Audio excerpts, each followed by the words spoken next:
देखिए ये आपका रिवीजन क्लास चल रहा है और इंटेलिजेंस में एक डिस्कशन हमारा कल हुआ था, ठीक है, जहां पर हमने इंटेलिजेंस का कंसेप्ट और इंटेलिजेंट क्वेश्चन हो गया, इंटेलिजेंट क्वेश्चन को डिस्क्राइब करने के लिए जो टेबल है डिस्क्रिप्टिव टेबल वो डिस्कस किया था। फिर यूनिफैक्टर थ्योरी और विने की और टू फैक्टर थ्योरी स्पीयरमैन की एंड मल्टी फैक्टर थ्योरी हमने डिस्कस कर ली थी। किसकी बताइए? मल्टी फैक्टर थ्योरी किसने दिया था? थॉर्नडाइक ने। हाँ वेरी गुड, थॉर्नडाइक, ठीक है, थॉर्नडाइक ने दिया था। हाँ मल्टी फैक्टर थ्योरी, राइट। तो अब हम डिस्कस करेंगे आज उसके बाद की जो थ्योरीज हैं। और आपको बताइए कि आपसे मैंने कहा था कि जो वीडियो आपको भेजा उसको आप देख लीजिएगा अच्छे से, देन आफ्टर हम आगे क्वेश्चन आंसर के थ्रू इसको करेंगे। सबसे पहला क्वेश्चन आपका ये है कि एक थ्योरी आती है आपकी group factor theory,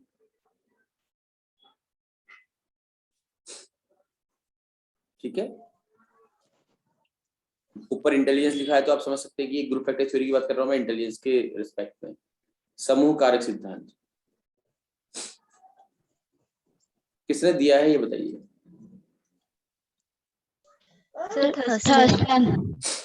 very good.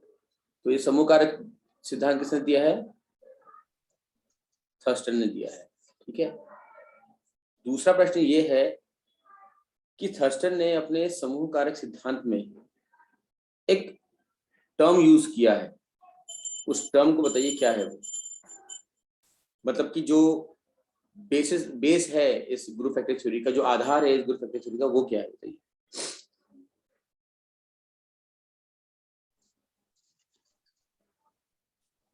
बताइए बताइए। PMA आपको मैंने पढ़ाया है ये, और जो वीडियो आपको देखने का था उसमें होगा जिक्र इसका। प्राइमरी मल्टीपल मेंटल एबिलिटीज, ठीक है। पढ़ा नहीं पढ़ा आपने? हेलो, यस सर पढ़ा। तो प्राथमिक मानसिक योग्यताएं, इसको हिंदी में कहेंगे हम प्राथमिक मानसिक योग्यताएं। अब ये प्रश्न आपसे इस तरह से ही पूछा जा सकता है कि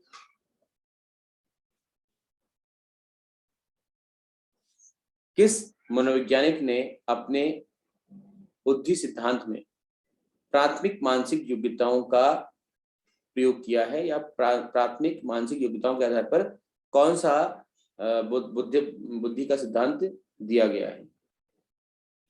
ये प्रश्न पूछा सकता है आपसे ना। तो आप लोग याद रखें ग्रुप फैक्टर थ्योरी का सीधा लिंक है इससे। कितनी मानसिक योग्यताएं बताई हैं थर्स्टन ने अपने सिद्धांत में? बताइए। सब क्वेश्चन आंसर के थ्रू ही होगा आप लोगों का ये, राइट। तो थर्स्टन ने इसमें 7 मानसिक योग्यताएं बताई हैं, ठीक है, 7 मानसिक योग्यताएं।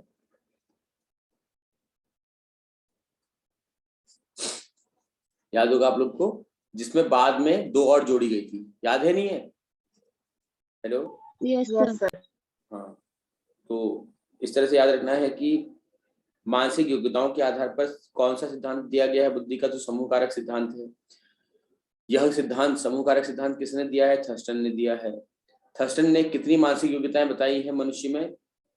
तो आपके सामने ही है, 7 मानसिक योग्यताएं बताई हैं, और उसके अलावा बाद में फिर 2 और जोड़ी गई हैं, ठीक है। और एक और चीज आप लोगों को मैंने बताई है जो कि आपने वीडियो में देखा होगा कि इन्होंने इंटेलिजेंस को क्लस्टर ऑफ एबिलिटी कह के संबोधित किया है। वैसे तो इस प्रकार का कोई प्रश्न पूछा नहीं गया है आज तक, लेकिन कभी भी कुछ भी पूछा सकता है ना, कंफ्यूज कर सकता है आपको, है ना। तो आप याद रखेंगे कि बुद्धि को योग्यताओं का एक पुंज किसने कहा है, या समूह किसने कहा है? तो क्लस्टर मतलब होता है कि गुच्छा, एक ठीक समूह की तरह मान लीजिए इसको आप, ठीक। तो किसने कहा है वो? थर्स्टन ने कहा है। तो ये भी आप लोगों को मैंने वीडियो में आपने देख लिया होगा, हालांकि पढ़ा चुका हूं पहले मैं ये आप लोगों को। अब बात आएगी इसके बाद की वो जो मानसिक योग्यताओं की बात हम कर रहे हैं ना, 7 होती हैं या 9 होती हैं, उनके नाम क्या होते हैं? कौन कौन सी मानसिक योग्यताएं होती हैं वो? बताओ जरा, किसी को याद है तो बताओ, याद है किसी को? नहीं है? सर है वेरी शाब्दिक समझ, गुड। सबसे पहले होती है आपकी शाब्दिक हाँ, सबसे पहले होती है वर्बल कॉम्प्रिहेंसिव, वही जो आपने कहा है शाब्दिक समझ, ठीक है, बिना देखे बोलना है। हाँ, ये सर सेकंड क्या होती है बताओ? मतलब सेकंड मतलब कुछ भी बोल दो, ऐसा जरूरी नहीं कि एक क्रम है, इसका क्रम नहीं है, बताओ। सर आंकिक आगमन, मेमोरी, वर्बल फ्लुएंसी, स्मृति, स्थानिक, ठीक है, हाँ। फिर आपका नंबर वाली होती है न्यूमेरिकल ना। फिर आपने कहा स्थानिक होती है स्पेशियल, बोल देते हैं इसको हम। फिर स्मृति बोला आपने तो मेमोरी हो गया, ठीक है ना। इसके बाद एक होती है आपकी परसेप्चुअल होती है, अंदाजा लगाना। परसेप्चुअल मतलब क्या होता है? अंदाजा लगाना, आइडिया लगाना बोलते हैं ना, मैं आइडिया लगा लेती हूँ कि कौन कैसा है क्या है, ये सुना होगा आपने। परसेप्शन बोलते हैं, समझ, दूसरों को समझना इस तरह से, ठीक है। हेलो, जैसे माना कि एक किसी स्थान में बहुत लोग बैठे खड़े हैं, भीड़ लगी हुई है, एक आदमी देख के परसीव कर लेता है, अंदाजा लगा लेता है कि यहाँ क्या हो रहा होगा। और इसके बारे में जो कर्ट लेविन है वो ये कहते हैं कि ये जो बुद्धि है ये इंसान की समाज में रहने के बाद ही विकसित होती है, ये अपने आप जन्मजात नहीं होती, ठीक है। फिर आपका इंडक्टिव यानी कि आगमन ना, इंडक्टिव रीजनिंग यानी कि आगमन तर्क क्षमता। ये 7 जो आप देख रहे हैं ये आरंभिक रूप से दी गई थी, इसके बाद 2 और इसमें ऐड की गई हैं। और उत्तराखंड में तो नहीं पूछा गया है कभी, लेकिन पंजाब टेट, हरियाणा टेट और यूपी टेट में मैंने देखा है ये प्रश्न पूछा गया है कई बार कि समूह कारक सिद्धांत में बाद में जो 2 मानसिक योग्यताओं को सम्मिलित किया गया है उनके नाम बताओ। तो पहला तो आपका है डिडक्टिव, और दूसरा आपका है प्रॉब्लम सॉल्विंग। जब आप कॉपी में लिख भी रहे हैं ना तो इनको अलग ही पेन से लिखिए, ठीक है। तो डिडक्टिव, रीजनिंग और प्रॉब्लम सॉल्विंग ये बाद में जोड़ा गया है आपका, ठीक है। तो मुझे लगता है कि ये ऐसा रटने की जरूरत नहीं है इसको, अगर आप लोग पढ़ रहे हैं एक आध बार रिवीजन भी करते तो वो अपने आप ही आपको एग्जाम में अंदाजा आ जाएगा कौन सा एबिलिटी है और कौन सा नहीं है। बस ये याद रखना है कि डिडक्टिव और प्रॉब्लम सॉल्विंग क्या है, बाद में दिया गया है। समझ में आ रहा है?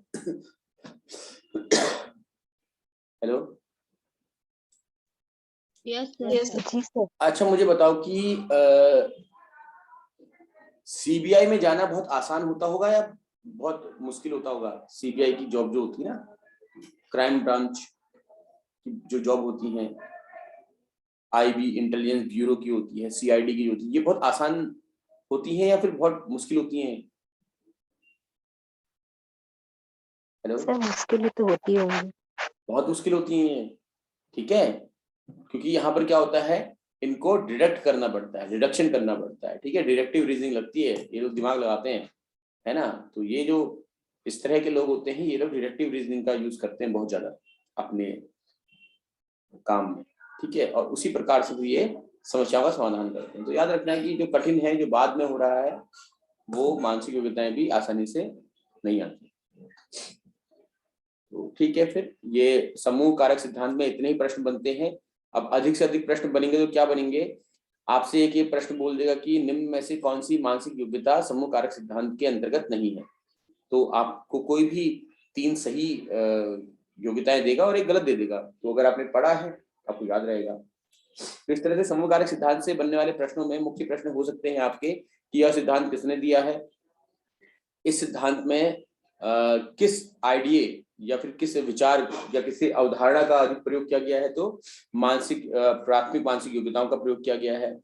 इस सिद्धांत के अनुसार बुद्धि क्या है, तो बुद्धि क्या है, क्लस्टर ऑफ एबिलिटीज है, ठीक है, योग्यताओं का एक पुंज है, एक समूह है, और वो योग्यताओं के अंतर्गत जो 7 और 9 आती हैं वो मैंने आपको लिखवा दी है। ठीक है, समझ में आ रहा है? Hello, yes sir. ठीक है। इसके बाद आपका नेक्स्ट था स्ट्रक्चर ऑफ इंटेलिजेंस। किसने दिया है बताओ जरा? Sir Gilford.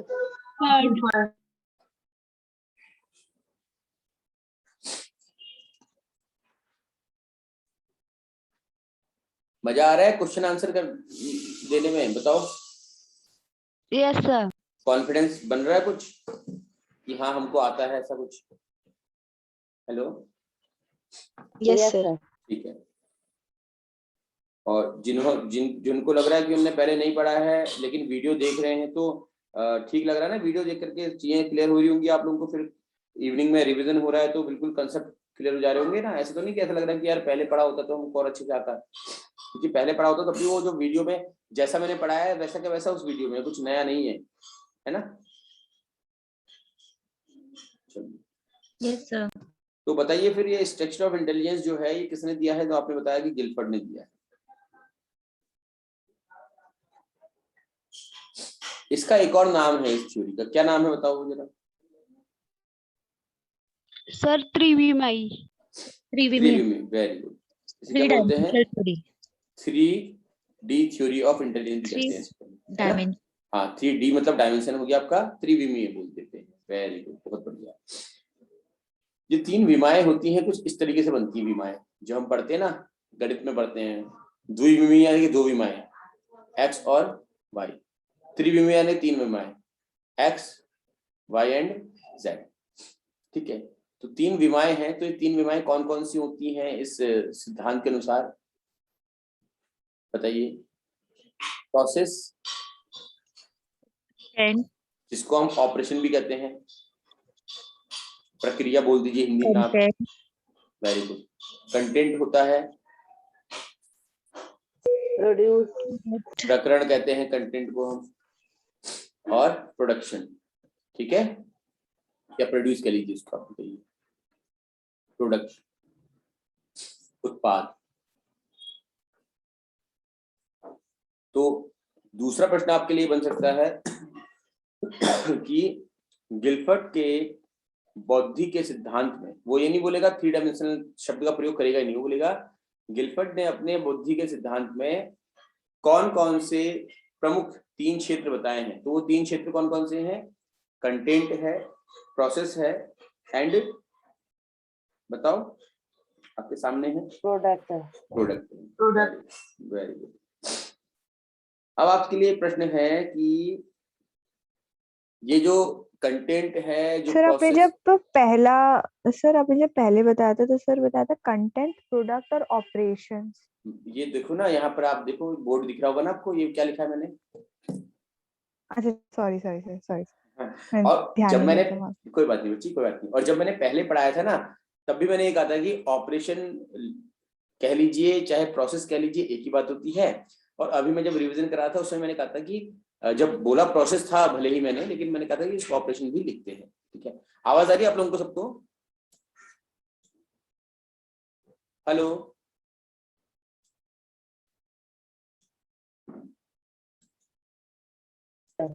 आवाज आ रही है? Hello, yes sir. हाँ, अब आप लोगों की तरह रिस्पॉन्स नहीं आया ना, तो मुझे लगा कहीं ऐसा तो नहीं कि आवाज नहीं आ रही। सॉरी। हाँ, अब आपसे प्रश्न ये रहता है, दूसरा ही पूछता है आ रही है कि सर। हाँ ठीक है, तो जो ये प्रोडक्ट है, जो ये प्रोसेस है या ऑपरेशन, वही, और जो ये कंटेंट है, अब इन तीनों में कितने कितने प्रमुख कारक होते हैं, ये आपसे पूछा सकता है।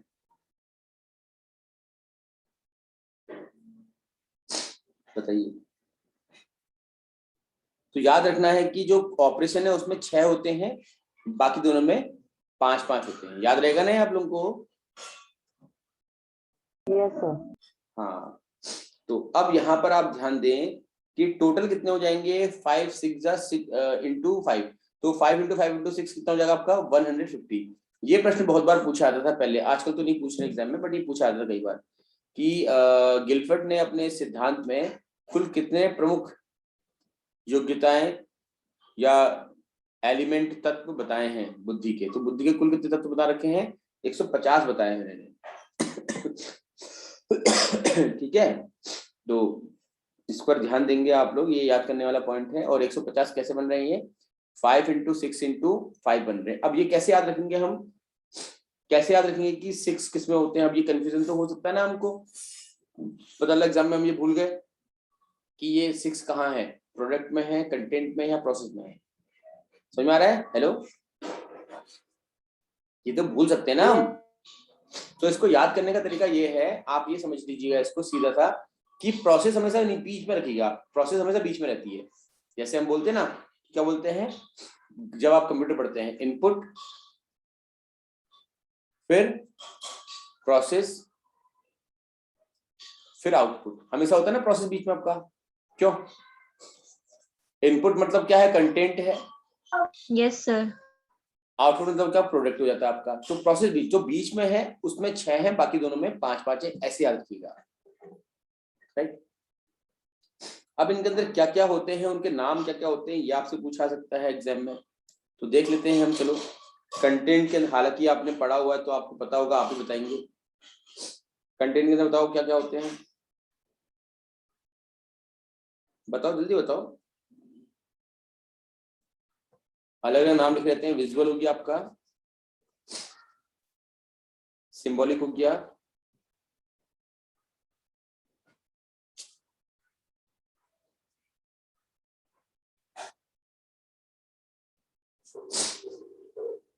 फिर आपको सिमेंटिक। देखो ये पढ़ा, याद नहीं है आप लोगों को? हेलो,